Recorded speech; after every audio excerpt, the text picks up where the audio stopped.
Welcome to the Journeyman's Bits.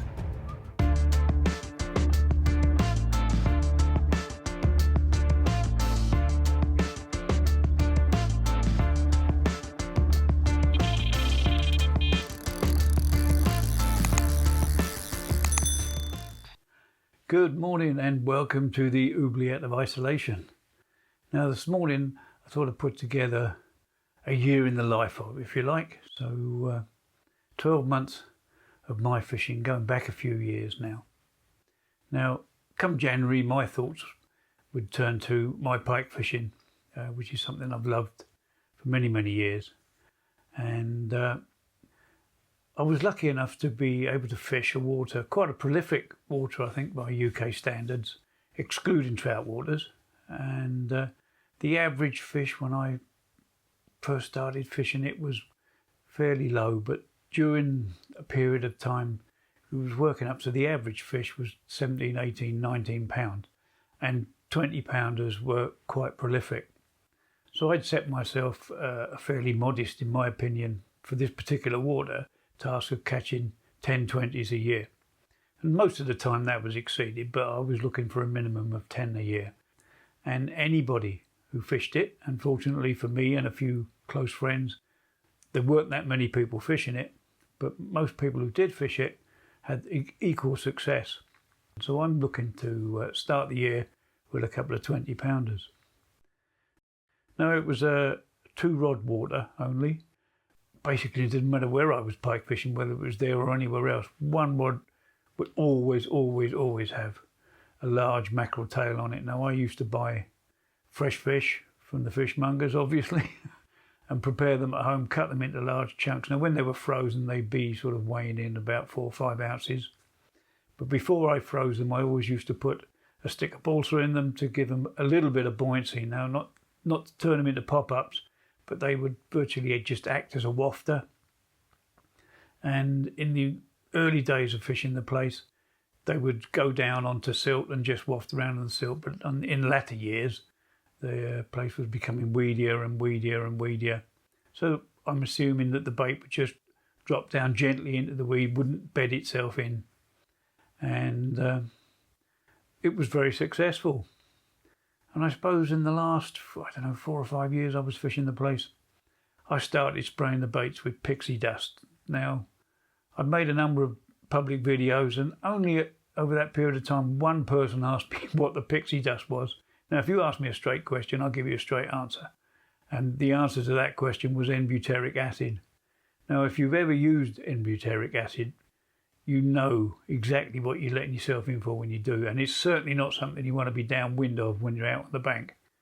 But it's used a lot in carp bait, so I kind of figured, well, if carp will like it, other fish will like it. So I started using it as a spray on the baits.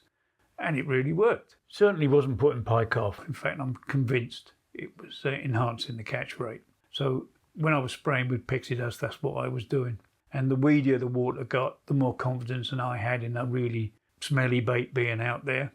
Now the other rod was fished with anything from a herring tail to an eel section and all points in between, really.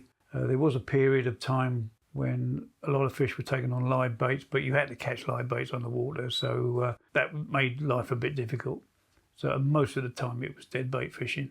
And it was quite successful. Now I've included this little bit of footage for a specific reason. Now, for some reason or other, and I'm presuming it's because it was low density of population, you'd have a lot of light aircraft training over the pool, quite a bit of flying around, cutting the engine, diving, etc, etc, etc. But this particular morning started like any other morning. I was there before it actually got light, setting the gear up, etc, etc. I was just doing what I normally do, and all of a sudden there was a huge bang above my head. I looked up, and what I saw was something that will never ever leave me. If I think about it, I can still see it in my mind. And what it was a couple of bodies falling from the sky. I really didn't know what had happened. Time I looked back up again, I thought, did I actually see that? I wasn't sure. I'd heard this amazing bang. I'd looked up. I'd seen 2 bodies falling from the sky. I'd looked back down again. Obviously, I'd looked back up. The bodies had gone. They'd finished falling. And I thought, did I really see what I've just seen? But the time it all settled in, for the first time in my life, now I don't know if I've led a sheltered life, but I'd never ever rung 999. But by the time I sort of got myself together, I thought, yeah, I did see that. I'll ring 999. So I rang 999. I explained to whoever picked up the phone what had gone on. Yes, but what service do you want, sir? I thought, oh yeah, well, I don't want the Coast Guard. Get me the police to start with. But by the time I got through to the police, they'd already had reports. And literally before I'd finished the conversation, I could hear sirens coming along the road from, I don't know, about half a mile away. And by the time I'd actually get the rods in, the police helicopter had arrived, the Coast Guard helicopter had arrived, and I left the gear, walked back across the path through the sand dunes, and there were, I don't know, 40 or 50 police already there. So I walked back to my rods, and I wasn't quite sure what to do, because I had to leave. I'd have to walk through it all. So I thought, well, I didn't really want to get involved in that. So I just sat down and made myself a cup of coffee. And I just sat there listening to the radio for a couple of hours. I didn't put the rods back out again. And I thought, well, I'll give it a couple of hours to see what happens, and then I'll go back and have another investigate, which is what I did. And they'd cordoned areas off, obviously, and the pathway to get back was right the way between the whole affair. But that was cleared now. So I packed up the gear, walked back past the 2 sites. There was a site on my left-hand side that I had to walk past, and a site on my right-hand side that I had to walk past. And I had indeed seen what I'd seen. I wasn't hallucinating. And I've never experienced anything like it. But every time I go down there, or had gone down there since, I can't go there anymore, but I had gone down there since, you hear aircraft flying over the top, and they cut their engines as a matter of their protocols of testing the pilots. They would dive and restart, but every time you heard that engine cut, your day changed completely. But that's an experience whilst fishing I will never forget, and hopefully never replicate. There was a closed season still on the water, and still is on the water, so by the middle of March you had to cease whatever you were doing and then move on to other things. So kind of beginning of March I'd start prepping my bait and my tackle for other things. Now I went through a period in my early years of fishing when I was specialising in carp, if you like. Then I drifted off into other things. I spent a long time fishing for tench, a few years on the Bristol Avon fishing for barbel. And then eventually I sort of kind of drifted back into my carp fishing again. So come March, I'd start making boilies, prepping the bait, ready to go. I have no local club water, and therefore spent a lot of time on the road fishing a variety of venues, really specialising in none. I had then, and still have to a lesser extent, the wanderlust, a need for a change of scenery now and again, which does have a detrimental effect on your catches, but I do enjoy the challenge it brings. This can be seen in the number of different waters I travel to during the spring and summer. And if I can't find a challenge in the water, I'll change a rig or a bait to fulfil that need.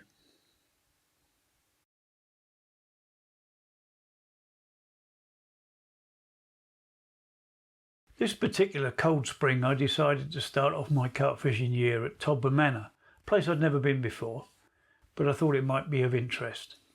Then I went back to places I visited in the past when I'd been tench fishing. So I went to Little Horseshoe and had some sessions.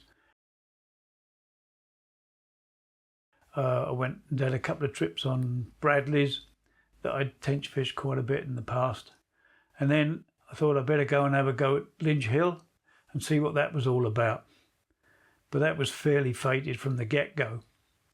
I got to the water and drove down to and had a look at Christchurch. It was fairly busy, as you would expect. although I did find a small quiet corner, although it was a bit jammed in. So I went back to the car and I actually drove up to Linear and had a wander around Linear. That was equally crowded. So I drove back to Lynch Hill and I thought I'd try and have a look at Willow. That was more or less empty really. There was a couple on there, but as far as that water goes, it was quite empty. So I quite fancied an area probably the furthest away from the car park, which was why it was quiet. Anyway, I unloaded all the gear, barreled it all round to the swim, went back to the car, took the car back up to the car park. And as I did that, they decided for some unknown reason they would close the lane down to the lakes. So anyway, I walked back down, fished, had a couple of days on there blanking. And at the end of that, I had to barrow everything 3/4 of a mile back up the track to the van. And I've never been back since. But blanking can be a bit of a pain, but it can also be a learning curve. But there are times when you start on a new water, and that can be a real bonanza time. Well, round about May time, I try and organise what I call an anniversary trip.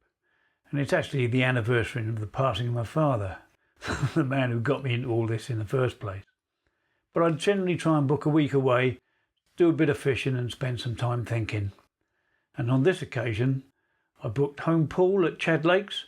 Now I think it was the first time that the pool had become available as a bookable water instead of a syndicate. And it was turned out to be an absolutely cracking trip. It's a beautiful place. I don't know if you've ever seen it. It's well worth having a look at. If you've got a couple of friends who want to go and fish, I think it's just over 1.5 acres maybe. It's a very intimate water, small secluded swims. Perfect if you like that kind of small intimate water, but it's got some absolutely cracking fish in it. And I had a look at what Terry Hearn had done there. He's done some videos down there looking for a fish called black eye, which is passed away some time ago, so that's not there. But there is a 40 in there and a number of 30s. So I looked at what Terry had done, and he started off at the main bowl of the water, which is what I did, which is the farthest away from the house. I did a couple of nights there with no luck apart from a couple of small tench. So I moved up towards the shed. It's only a short move, but it allowed you access to a couple of other areas to fish. So you weren't too far away from the rods at night. And I'd only moved a few hours, and that evening I managed to catch a fish called Snoopy at just over 34 pounds.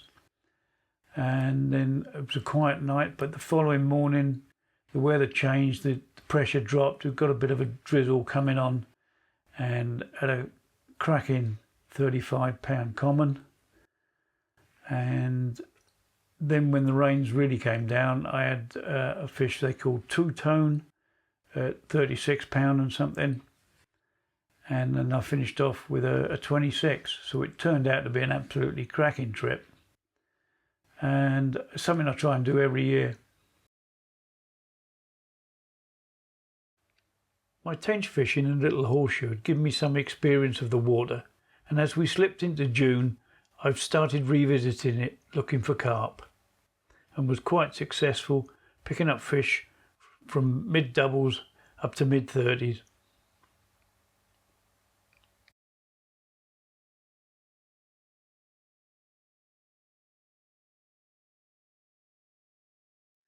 The same could have been said of my tench fishing at the linear waters, giving me some experience of them. And I'd spend my time flitting between Manor, Smith's Pool and Hardwick before I ended up spending most of my time on the quieter water of Smith's Pool. I remember distinctly one day actually getting on the point of the peninsula between Hardwick and Smith's, a swim that was very rarely vacated. And I got myself all pitched up there, put some bait in, fishing on the particular spots. And I could see fish topping all the time along the road bank. Eventually I packed everything away and moved onto where they were showing. And got the baits out. It's quite weedy over there, but I managed to find a few spots. And as I was sitting there fishing, I could see a pot of geeting bed out in the middle, and the wind was blowing directly onto that particular bank. And I'm sitting there thinking, that's getting closer. No, it can't be. It's a weed bed. No, it's getting closer. So I started to take pictures of it, and it was getting closer and closer as it was moving in with the weed. And of course, it's got, I don't know, 300 yards of bank to pick, but no, it lands right in front of my swim.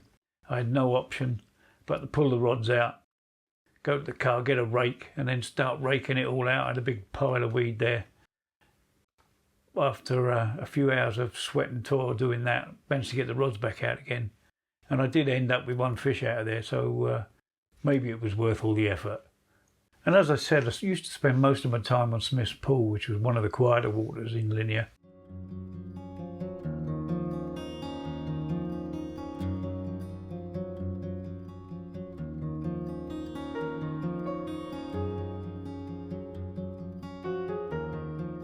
And I had a fair few fish out, but all in the sort of lower 20s, mid doubles, upper doubles, that kind of thing, which I think was the major stock on the water at that particular time.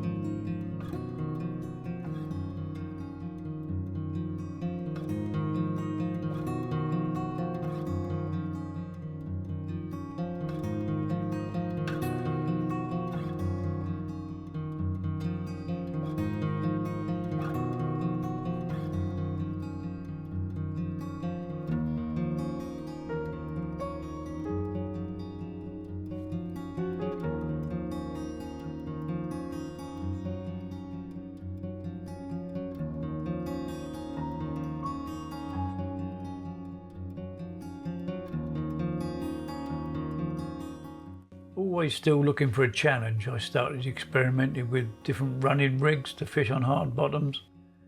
And at this point I was making my own leads that were running leads but would also drop off should the fish become snagged or if it goes through too much weed.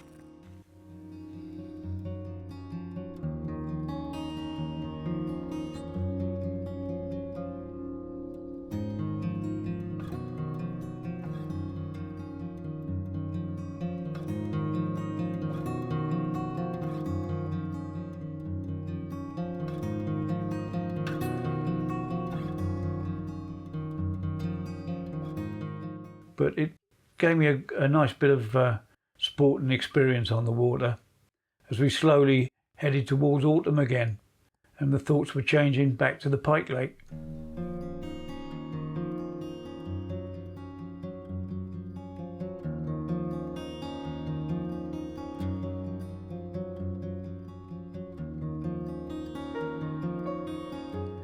This particular autumn the water was very low and the weed plentiful.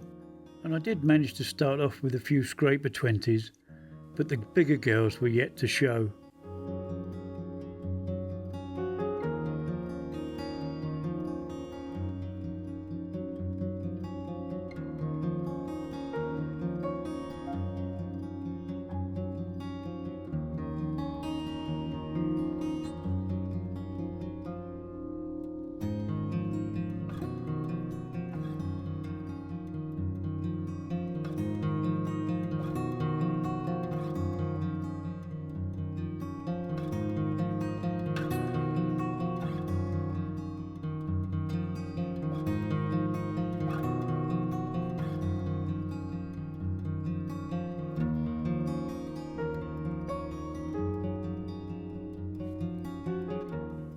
But as time went on, the jacks seemed to be putting in a bigger appearance, and the more they turn up, the less you're likely to see of the bigger fish.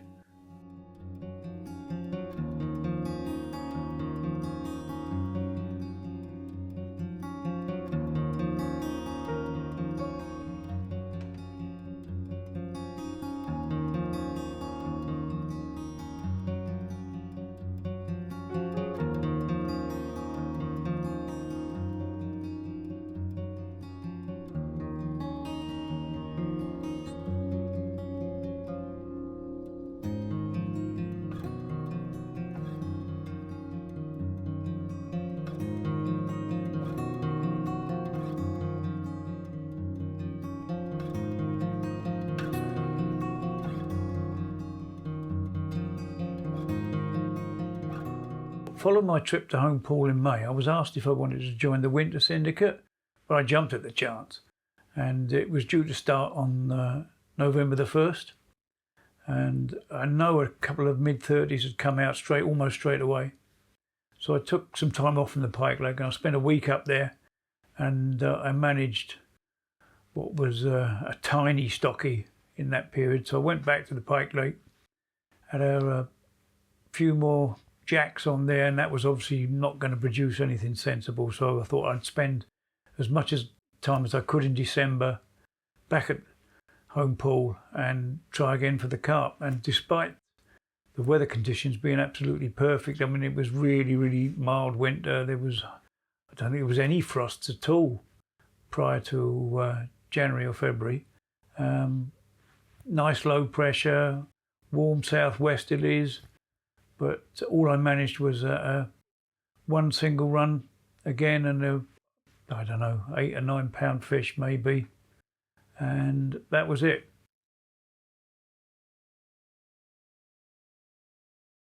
That virtually brought us to the end of the year. Well, that was an insight to my somewhat eclectic year of angling. Now, as I said before, I do like to challenge myself, and I do like a change of scenery. So it doesn't make it always easy, and it certainly does affect your catch rates, but that's just the way I like to do it. Or certainly the way I used to do it. I've somewhat curtailed my travelling for a variety of reasons now. Anyway, I hope you found it of interest. Thanks for watching. Thanks for subscribing. If you haven't subscribed yet and you want to get involved, please feel free to do so. And I'll see you all again soon. Take care out there. Cheers for now.